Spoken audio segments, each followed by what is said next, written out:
Amerika Serikat sebagai negara dengan kasus infeksi COVID-19 tertinggi di dunia kali ini kembali mencatatkan rekor dengan kasus harian yang mencapai lebih dari 70.000 kasus.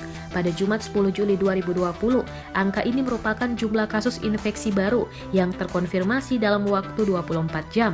Angka tersebut merupakan kasus harian tertinggi yang pernah dicatatkan dari seluruh negara selama pandemi COVID-19 berlangsung. Sebelum mencapai angka 70.000 kasus baru dalam satu hari, Amerika Serikat memang mencatatkan angka kasus baru harian yang tinggi. Berdasarkan data CDC, sehari sebelumnya Kamis 9 Juli 2020 terdapat 59.260 kasus. Sementara Rabu 8 Juli 2020, kasus baru di negeri Paman Sam ini ada di angka 64.771.